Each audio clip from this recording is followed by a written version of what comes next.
Mes chers amis, nous allons maintenant découvrir un nouvel enseignement sur la paracha de cette semaine, paracha de Béchalach. Autrement dit, la sortie d'Égypte effective.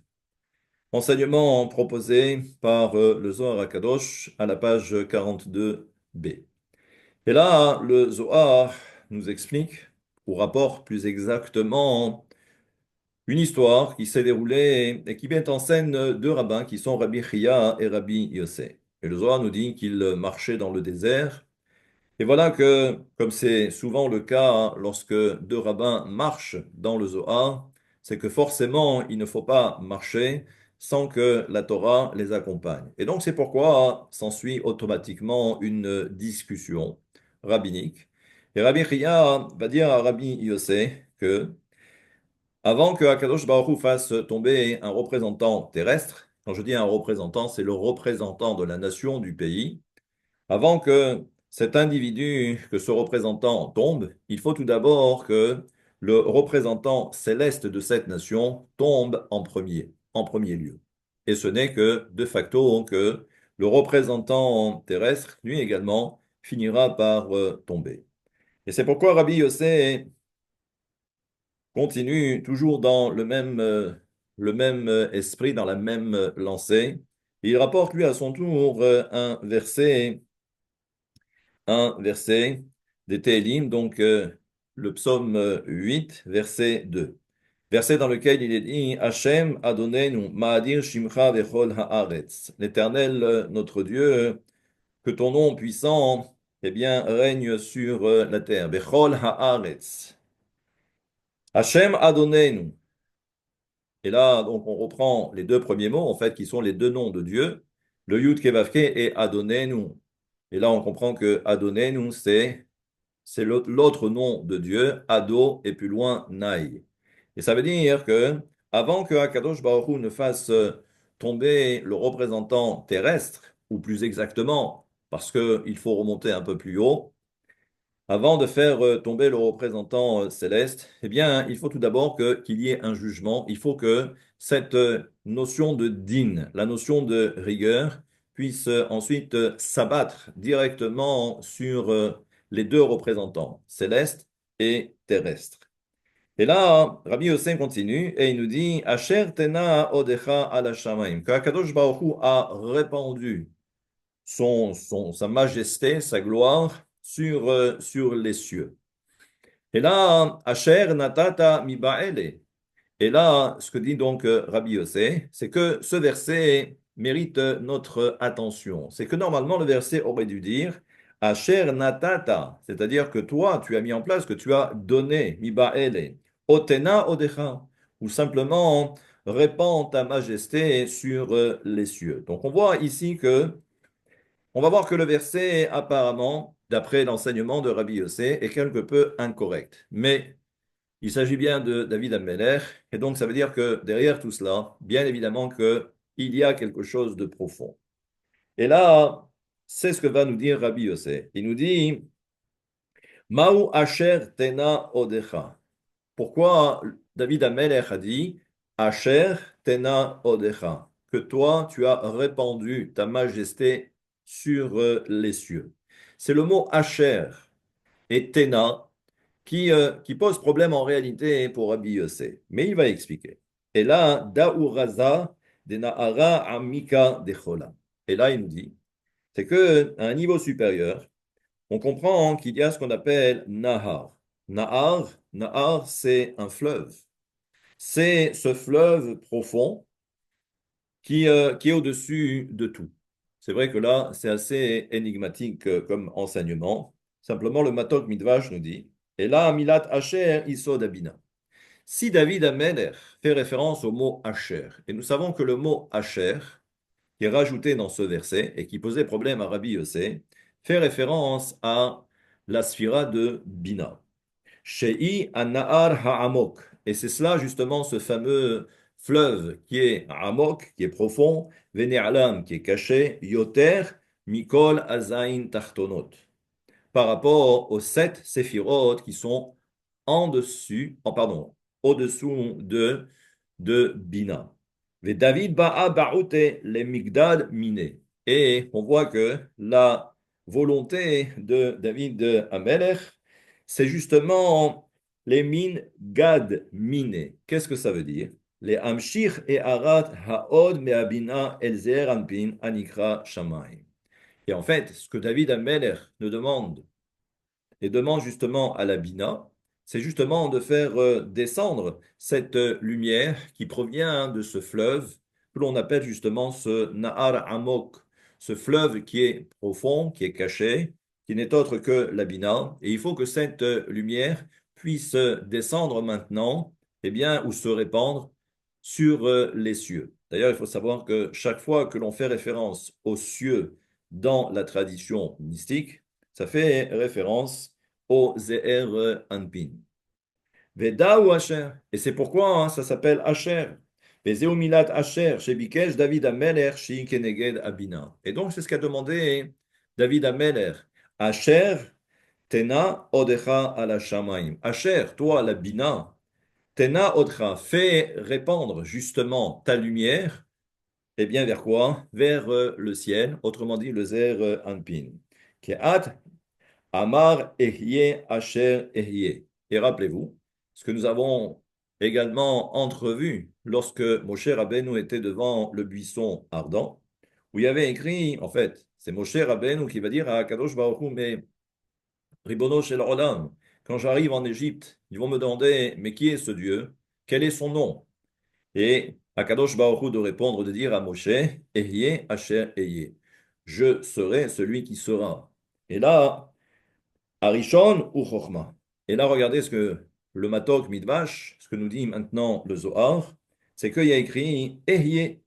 Le premier Ehyeh, il fait référence justement à quoi? À Chochma, la séphira de Chochma. Bien que généralement, nous savons que Ehyeh s'apparente à Bina, mais ici, dans ce contexte, il faut comprendre que le premier Ehyeh fait référence à Chochma. Et ensuite, Ehyeh, Asher Ehyeh le fameux Asher en question, ou Abina. Biota meyuchedet ima chokhma, parce qu'elle est liée justement à la chokhma. On ne peut pas dissocier Bina et chokhma. Et le deuxième équier, ou Zeranpin, c'est le fameux Zeranpin, Amekabel Shefa Me'abina, parce que le Zeranpin va recevoir maintenant eh bien, tout le chef a l'abondance, la lumière de Bina, parce que tout transite d'abord par Bina. Après cette relation entre Chokhmah et Bina, bien évidemment, eh bien, Bina va ensuite donner au Ze'er Anpin cette lumière dont elle dispose par rapport à cette relation avec Chokhmah. Mais vous allez voir que Rabbi Yossé poursuit. Ki beshata de aina ara amikta de chola nagid venafik ala shamayim. Et que se passe-t-il lorsque le Ze'er Anpin reçoit justement cette lumière de ce fameux Nahar, ce fleuve caché, ce fleuve profond? Et il dit, c'est quoi? Il dit, Veyotzet leashpia muchin et Ze'er Anpin. Et rappelez-vous, c'est que lorsque l'on fait descendre cette lumière de Bina, on fait référence à la notion des mouchin, les fameuses mouchin, pour le Ze'er Anpin, les tzorech hayichud, pour que justement qu'il y ait cette union entre le Ze'er Anpin et la Malchut. Je rappelle que c'est nécessaire que pour qu'il y ait cette notion de yichud, pour que l'on puisse unir le Ze'er Anpin et la Malchut, il faut tout d'abord que le Ze'er Anpin reçoive les mouchin, lesquels mouchin vont également transiter pour la Malchut. Et ce n'est que comme cela qu'il y aura cette notion de Yichud. Mais vous allez voir que Keden Kula Bechedo. Et on voit que à ce moment-là, lorsque c'est le cas, ce sont justement tous les partsufim, ce sont toutes les séphirotes qui se réjouissent justement. Il y a cette notion de simcha, ou matronita it atera de malka. Et à ce moment-là, on voit que même la malchut est couronnée à l'idée Zeranpin, grâce au Zeranpin, Besod Yichud, au moment de l'union, qui az hi mekabelet et ha'arat amuchim mimenu. C'est ce que je viens de dire, que la malchut, elle aussi, elle va recevoir à son tour justement ce flux de lumière que l'on appelle les mouchin, et tout ça provient justement de Bina. Vechol amin kuleum bechidou. Et ça veut dire que tous les mondes sont heureux. Et de quel monde il s'agit? Pas simplement que du monde de la Hatzilut, mais également tous les mondes inférieurs, Bria, Yetzira et Aasiya. Et là, Kulam semechim bechalkam shemekablim meyechud amalchut. Veshal ta nuta de'amin it avar mikame matronita. À partir de là, lorsque on se retrouve dans ce genre de situation, qui est la situation la plus extraordinaire, eh bien, on s'aperçoit que au même shelet ta'amim ou malchut zadon shem achitzonim. Et ça veut dire que eh bien, la gouvernance de toutes les nations et également ce qu'on va appeler Umalchut Zadon et également cette fameuse royauté inique qui fait référence au Chitzonim, qui fait référence aux forces du mal, Overet, au Mitvatelet, Milifne Amalchut. Tout s'annule devant la Malchut dans la Kedusha, qui n'est autre que la Shechina. Urden za zakfin resha kolman de achidouba. Et ça veut dire que tous ceux qui sont associés à la malchut, à la shechina, pourront à nouveau dresser leur tête à Chozimba. Et on parle ici des béné Israël. Ça veut dire que quand la malchut est forte, lorsque la shechina est forte, alors à ce moment-là, le peuple d'Israël est fort. ופירוש הפסוק כך הוא, כי אחר שהודה דוד על יראת השם והדין בכל הארץ לשבח כוח האומות, ביקש מהבינה הנקראת אשר תנה אותך, תשפיע אותך על השמיים. Et lorsque Akadosh Baruch Hu, donc, voilà quelle était la volonté de David Amelech quand il a rédigé ce verset, ce psaume, c'était pour dire que lorsque les nations tomberont, et que à ce moment-là, on demandera à la Bina, eh bien, d'accorder sa lumière, de se répandre sur les cieux qui ne sont autres que le Zer Anpin. La Malchut en profitera, et à ce moment-là, eh bien, les forces du mal disparaîtront, et les nations n'auront plus aucun pouvoir sur le peuple d'Israël. Et là, on va voir que et là aussi, le Zohar nous dit que voilà que Rabbi Yossé et Rabbi Chia étaient en train de parler, d'étudier, et chacun allant de son commentaire personnel, et il voit au loin un homme. Et à ce moment-là, Rabbi Chia et Rabbi Yossé, l'un va dire, il vaut mieux qu'on parte parce qu'on ne sait pas qui est cet homme. Et honnêtement, ils sont dans le désert, on peut comprendre, ça fait peur. Et l'un va dire à l'autre, il vaut mieux qu'on parte vite, vite, vite, avant que cet homme arrive jusqu'à nous. Et voilà que ça, c'était pour Rabbi Chia. Et Rabbi Yossé qui dit, non, on peut attendre. Peut-être que cet homme aura quelque chose également à nous apprendre. Et voilà que donc le Zohar raconte que à ce moment-là, cet homme arrive et il leur dit, faites attention, surtout n'allez pas vers cet endroit parce que il s'est passé des choses, j'allais dire, tragiques. Et tout celui qui va là-bas, de toutes les façons, il risque de perdre la vie. Il y a là-bas des brigands, mais au-delà de cela, il s'est passé il y a quelques années auparavant quelque chose d'atroce. Il y avait deux Kohanim. Il y avait un Kohen qui était Tamil Chacham et l'autre qui était un Haaretz, qui était un ignorant, un Kohen ignorant. Et cet homme raconte que cet ignorant a assassiné justement ce Kohen Tamil Chacham. Et depuis, cet endroit est devenu néfaste. Ça veut dire que tous ceux qui passaient par là-bas, eh bien, risquaient de perdre la vie. Et donc, Rabbi Yossé et Rabbi Hiya se regardent et l'un dit à l'autre, on a bien fait d'attendre, parce que si on avait continué sur notre lancée, alors peut-être que nous aussi, on aurait eu exactement le même sort. Et, chose assez étrange, c'est que cet homme-là va raconter également quelque chose d'assez extraordinaire. Et vous allez voir que c'est un passage qui est rapporté dans Isaïe. Isaïe et la source est la suivante, c'est Isaïe 10, verset 32. Que s'est-il passé là-bas? Et donc il raconte, et vous allez voir que c'est en lien avec ce qui s'est passé justement dans cet endroit néfaste, malheureusement tragique, parce que deux Kohanim, un est mort, c'était le Tamid Chacham, et l'autre a assassiné justement ce Kohen, qui était Tamid Chacham. Et donc, il rapporte maintenant cet enseignement, que vous connaissez peut-être, mais que l'on va également encore découvrir, parce que c'est une autre illustration de ce qui s'est passé. Et là, on nous dit, au nom de cet homme, Od Hayom Benov La'amod. Et là, le verset nous dit, le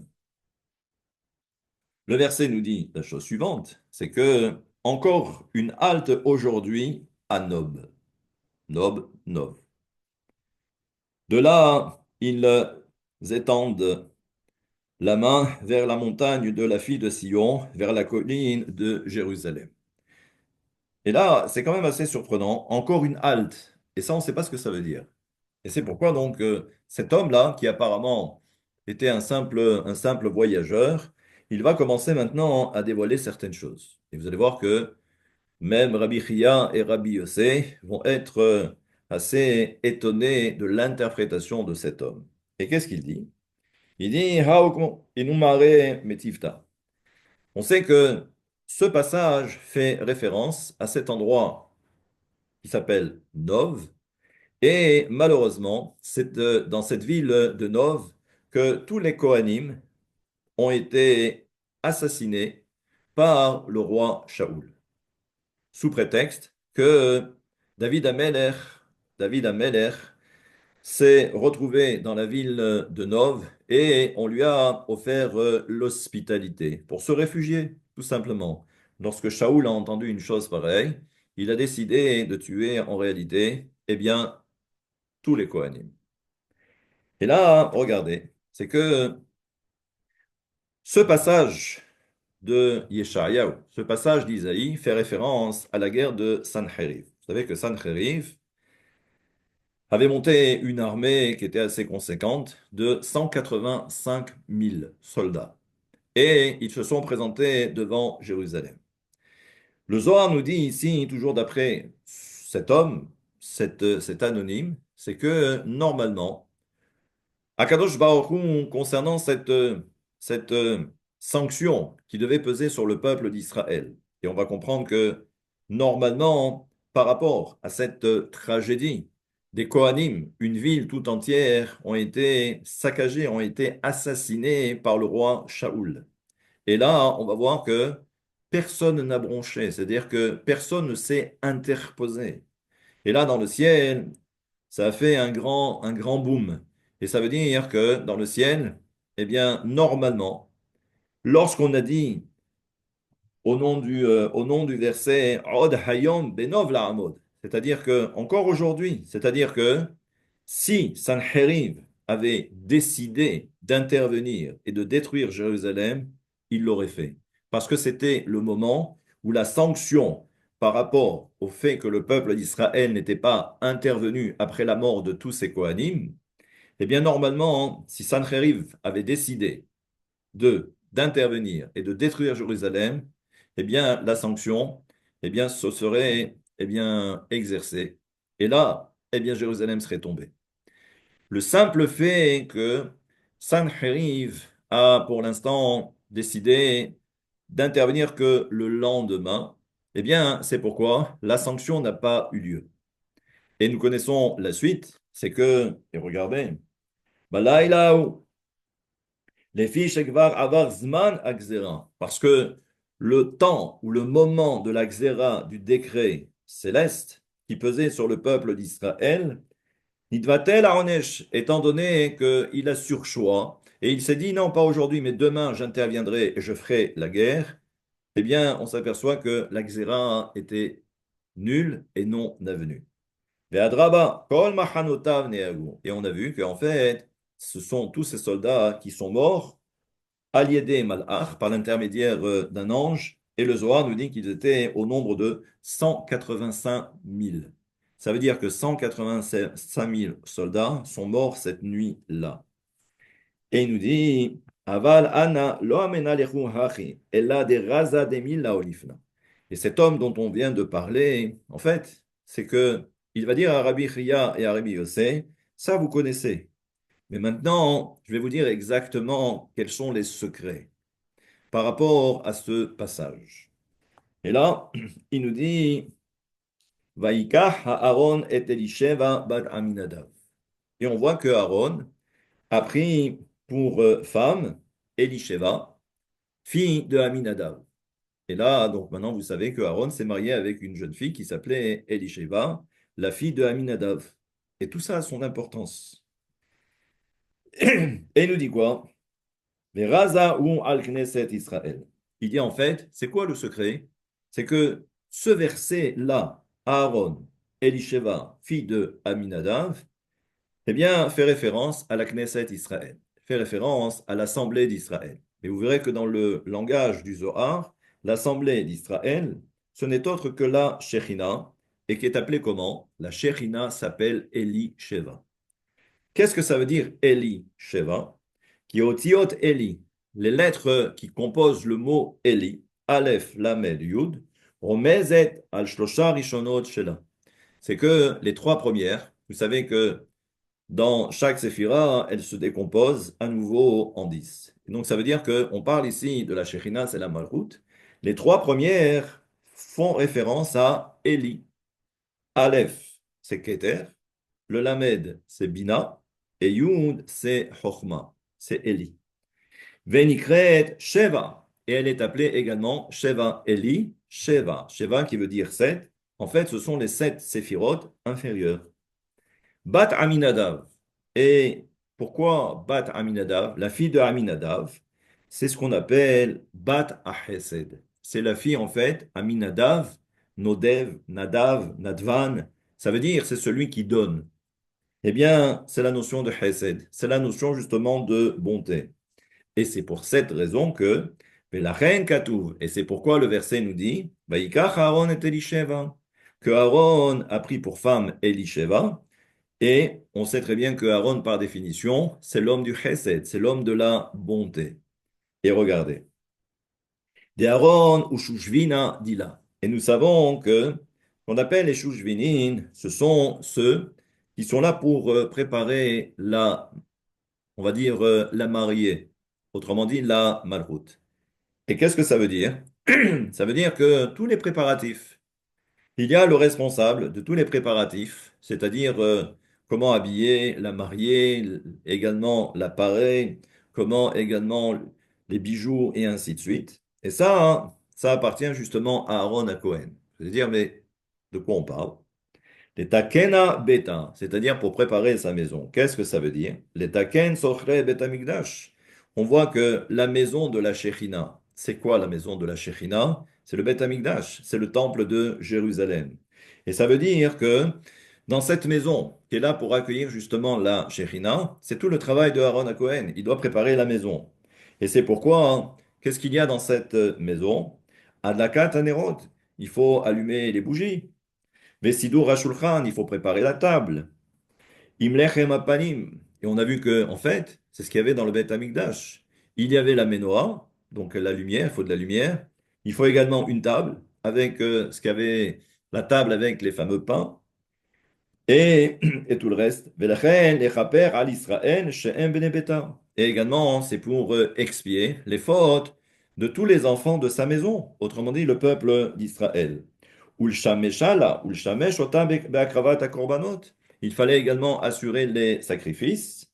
She'em shimushe ashrina avec ishutea. Et nous savons que tous les préparatifs, c'est-à-dire que pour habiller justement, entre guillemets, c'est une image, la Shekhinah, il faut tous les sacrifices. Les sacrifices qui font référence, comme vous le savez, ce sont les fameuses étincelles divines qui vont venir ensuite, que la Shekhinah, la Malkout, va récupérer. Et en fait, ce sont des ornements, c'est-à-dire que ce sont les bijoux, c'est-à-dire ce qui va permettre de parer la Shekhinah pour qu'elle puisse ensuite se montrer directement eh bien, à son mari, qui est le Zer Anpin.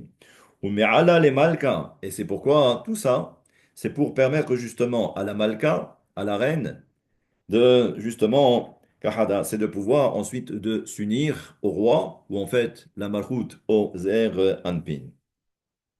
Daïnou la halota, alidea tikkunim, parce que grâce à tous ces tikkunim, parce que tout ce que l'on faut réaliser dans le Beth Amikdash, ce sont des tikkunim, ce sont des réparations pour permettre par la suite cette union. Ula'ala'a kol kohen demeshamesh bemikdasha kegavna de Aaron. Et c'est pourquoi, en fait, pardon, et c'est pourquoi, en fait, l'histoire de Aaron à Cohen, Et on comprend maintenant pourquoi Batsheva, parce que Batsheva, c'est la Shekhinah, c'est la Malchut, Aaron est là, c'est la notion de Chesed, Bat Aminadav. Donc on a compris derrière tout cela ce qu'il y avait. Et maintenant, cet homme qui raconte tout cela, il rentre maintenant dans le détail, c'est-à-dire qu'on comprend maintenant la vraie explication, qu'est-ce qu'il y a derrière tout cela. Eh bien, nous savons que cette ville de Nov, là où il y avait justement tous ces Kohanim qui ont été assassinés, le principal, il s'appelait Ahimelech et il s'appelait Kahana Rabba Illa. C'était le grand prêtre de l'époque. Et tous ces Kohanim qui habitaient la ville de Nov étaient là, hein, justement, pour préparer la Shekhinah, c'est-à-dire pour embellir la Shekhinah. Dès l'instant où ils ont été assassinés, que se passe-t-il? Que se passe-t-il à un niveau supérieur, au niveau de la Malchut, au niveau de la Shekhinah?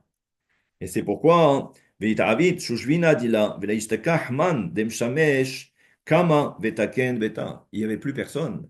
Il n'y avait plus personne pour préparer justement la Malchut. Autrement dit, il n'y avait rien. Plus personne n'était là, hein, pour servir la Malchut, pour servir la mariée, la préparer. Il n'y avait plus rien. Alors, Kedin Baou Yoma, It Avrea Lismala. C'est pourquoi eh bien, on nous dit que jusqu'à maintenant, jusqu'à présent, la Malchut, eh bien, elle recevait justement cette notion de Chesed à travers Aaron, Aminadav. On voit que tous ces préparatifs, c'est cette notion de Chesed. Le Chesed n'est plus.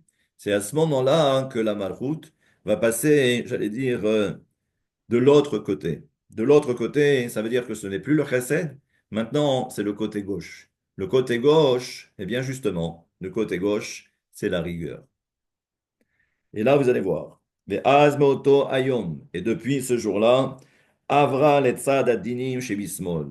Depuis ce temps-là, eh bien, la malchoute, jusqu'au moment où il y a cette histoire, eh bien, la malchoute, qu'est-ce qu'elle va faire? Eh bien, elle ne sera que dans le din, que dans la rigueur. Et ça veut dire que là, j'allais dire, passez-moi l'expression, ça va pleuvoir. Pekaima ala alma kamin al kola. Et c'est pourquoi, hein, sheman'eget ta'olam binea kashim ve'enam rahemed vedin. C'est-à-dire que maintenant, son din, c'est-à-dire que sa, sa rigueur va maintenant s'exercer sur le monde. Et là, ça sera terrible. La reine Katin les Shaoul Livnol. C'est pourquoi, hein, Shaoul est mort et ses enfants également. It'avid minai ou marchou, venevda me'em amelucha. Et c'est pourquoi, eh bien, si Shaoul a été le premier roi d'Israël, malheureusement, par rapport à ce qui s'est passé, eh bien, il a tout perdu. Et ça veut dire qu'on lui a retiré même la royauté. Mitumi Israël kama alfin. Et nombreux sont les Hébreux, les Juifs, qui sont morts à cause de cela. Mais kama ravrevan, revavot, ve'ad ke'ana uchova avatale. Et jusqu'à cet instant, c'est-à-dire depuis, eh bien, l'assassinat de tous les Kohanim de la ville de Nov, eh bien, le Onesh, la sanction était en stand-by. Ve'odata ayatalu yoto avon al kol Israël, les fiches imchod biad Shaul velo michu. Et donc, ça veut dire que le peuple d'Israël était responsable, parce que normalement, ils auraient dû intervenir. On n'aurait pas dû laisser passer une chose pareille. Adata Sancheriv ve'argiz kola. Et là, jusqu'au moment où Sancheriv arrive, bien après. Et il a fait peur au peuple d'Israël. Vedaou, vezeu shekatuv, od ayom benov, pirshu, dahu yoma illa'a. Il dit, c'est ça en réalité, ce fameux jour. Hayom, c'est quoi Hayom? Avec le he ayedi'a. C'est quoi Hayom? Il dit justement, Zeu yom ha'elyon she'u amalchut. Ce fameux jour qui est au-dessus de tous les autres, eh bien, c'est la fameuse Malchut. Et là, on comprend que Umiu Yom Ha'elyon da Knesset Israël, de Avdat Shushvinan Dila, parce qu'elle a perdu, eh bien, tous ceux qui étaient là justement pour la servir, qui étaient là également pour la préparer pour le fameux Yehud. Et il dit quoi? Ha'id ishtarat bela yemina lidaveka bismalam. Zo shenish'era belo yamin, shua chesed mitgagva bigvura bismol. les Kahana Yeminaou. Et nous savons que le Kohen représente justement le côté droit, la notion de Chesed. Odayom benov la'amod, she'amda shrina anitwa din al avon arigat nov ir haKohanim. Et ça veut dire que la Malchut n'a jamais, à aucun moment, c'est-à-dire permis que la sanction ne puisse pas s'exercer. Et ça, on va voir que la Malchut ne pardonne rien. Ce qu'on lui a fait, à un moment donné, eh bien, la sanction pourra malheureusement s'établir par la suite. Et là, on nous dit quoi? Et là, on ne comprend pas honnêtement quel est le rapport, mais vous allez voir qu'il y a un rapport, et le rapport est le suivant. C'est que, et je passe un petit peu, c'est-à-dire que après avoir entendu tous ces commentaires, Rabbi Yossé et Rabbi Chia rapportent un verset dans Mishneh qui dit Ashkadam matzah chokhmah, heureux l'homme qui a trouvé la sagesse, c'est-à-dire qu'ils sont éblouis par les enseignements de cet homme inconnu, anonyme, et pourtant qui connaissait beaucoup de choses. Et là, donc, il continue. Je passe parce que c'est encore un autre enseignement. Mais toujours est-il, c'est que il termine par, regardez, Ta hazeh, paro me'ai dina yanik, adit aviduhu bechol ame. C'est-à-dire que pendant toute cette période où le peuple d'Israël, tous les Hébreux, étaient en Égypte, eh bien, qu'est-ce qu'on nous dit? On nous dit que Paro, pour l'instant, a profité justement d'assévir le peuple d'Israël. Et il dit que quoi? Qui par'o midine al malchut yanak. C'est-à-dire que pendant toute cette période, la malchut, on va pas trop rentrer dans le détail, mais il n'y avait que du din, il n'y avait que de la rigueur. Paro s'est servi justement de cette rigueur pour asservir le peuple d'Israël. Et la souffrance était bien évidemment grande. Adi taviduhu vecholame, jusqu'au moment où lui va disparaître et également tout son peuple. Kevan de Aïdina it'ar hale. Dès l'instant où le din, la rigueur, a commencé à se déployer sur l'Égypte, Haoum emana ditmana alaynu, meshultanuta it'adde vit'avar. Dès l'instant où Akadosh Baruch Hu a pris la décision que c'était terminé, tout d'abord, c'est le représentant céleste. Lequel représentant céleste? C'est celui que l'on appelle sa mère même. C'est le fameux Nachash de la création. C'est celui qui représente les forces du mal. Dès l'instant où il est tombé, eh bien, tout ce qu'il y avait en bas a fini par disparaître. Et on voit que Paro et également et toute son armée a disparu dans les flots justement de la mer Rouge. Pardon, j'ai une petite bronchite. Kedin koleodin tata, man ofen markevotav, markevot et paron. Et là, on voit de ce passage, ce fameux passage où Akadosh Baruch Hu va sévir.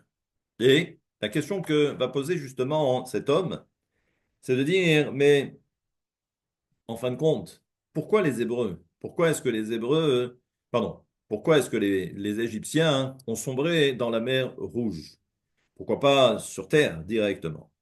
Eh bien, justement, ce que nous dit ici cet homme, c'est que lorsque l'on fait référence à la notion de Yam dans la tradition mystique, nous savons que Yam fait référence à la Malchut. Et d'ailleurs, on comprend que d'après l'enseignement du Harim, en fait, ça vient du Zohar, c'est qu'il y a écrit Yam Souf. C'est la mer des joncs, mais en réalité, c'est la mer, pas Souf, mais Sof, celle qui vient à la fin. Ça veut dire quoi? Ça veut dire que la Malchut, en fait, c'est la dernière de toutes les séphirotes, Keter, pour arriver à la dernière que l'on appelle Malchut, qui est la Sof, qui est la fin, c'est-à-dire la fin des 10 séphirotes, c'est la dernière et en partant du haut vers le bas. Et ensuite, eh bien, nous voyons que pourquoi dans la mer? Réponse, c'est que justement, c'est que la Malchoute représente la mer. Et là aussi, donc on voit que si les Égyptiens se sont servis justement de la Malchoute pour récupérer justement cette notion de din, cette notion de rigueur, pour ensuite l'exercer sur le peuple d'Israël, ça s'est retourné contre eux. Et c'est pourquoi ils vont périr dans les flots. Autrement dit, c'est la malchoute qui va intervenir. qui va intervenir pour maintenant sanctionner les Égyptiens. Et là, on comprend maintenant que dès l'instant où le Samech même, parce que justement le Zohar nous dit qu'à un moment donné, on parle de Melech Mitzrayim, le roi d'Égypte, et des fois on parle de Paro. Le Zohar nous dit chaque fois que l'on parle de Melech Mitzrayim ou de Mitzrayim, ça veut dire que l'on fait référence au Samech même, c'est-à-dire le représentant céleste. Et comme c'est rapporté là-bas dans le verset, Hashem nilcham lahem bemitzrayim, que Akadosh Baruch Hu leur a fait la guerre bemitzrayim. Autrement dit, nilcham lahem, c'est-à-dire que à ce moment-là, ça a été la guerre en haut et ça a été également la guerre en bas. Donc on voit donc ce qu'il faut retenir de cet enseignement, c'est que à un moment donné, lorsque une nation doit disparaître, son représentant doit disparaître, ça veut dire qu'à un niveau supérieur, eh bien, c'est sûr et certain qu'on commence d'abord par le représentant céleste.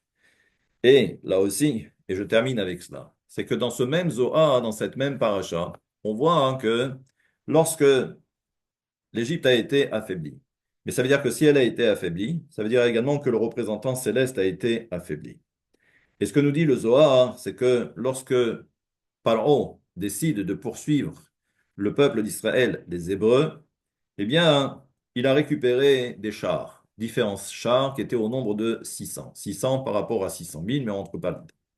Et ce que nous dit le Zohar, c'est que c'est assez étrange, c'est que, en fait, le représentant céleste, qui est le fameux Samermem, eh bien, il faut savoir que il a demandé de l'aide à tous les autres représentants célestes pour s'associer, pour se liguer contre le peuple d'Israël.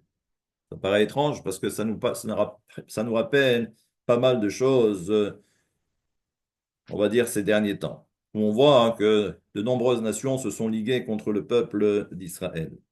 Et à ce moment-là, eh bien, lorsque Samer même tombe, lorsque le Samer même tombe, accompagné justement de tous ceux qui se sont ligués contre le peuple d'Israël, eh bien, ces nations aussi sont tombées. Et il faut savoir, et ça, il faut bien le comprendre, c'est que l'Égypte, avant que les Hébreux n'arrivent en Égypte, les Hébreux n'existaient même pas en réalité. Ils n'avaient aucune valeur. Simplement, les Hébreux arrivent, c'est là où l'Égypte devient la plus grande nation. Et d'ailleurs, ça a toujours été comme ça dans l'histoire. Là où il y a des Juifs, le pays prospère. Lorsque les Juifs partent, à ce moment-là, c'est fini. Il n'y a plus rien, ça tombe. Parce que la bracha, c'est le peuple d'Israël. On fait partir le peuple d'Israël, c'est fini, il n'y a plus aucune bracha. Et ça, tout ça, c'est rapporté justement dans cette paracha de Béchalach. À nous à comprendre que là aussi, on est là pour servir la Shekhinah, on est là pour servir à Kadosh Baruch Hu. Et dès l'instant où on respecte la volonté de Dieu, la Shekhinah, on lui donne du koach, on lui donne de la force, et c'est comme ça que le peuple d'Israël restera toujours protégé. Un très bon Shabbat et une belle paracha de Béchalach.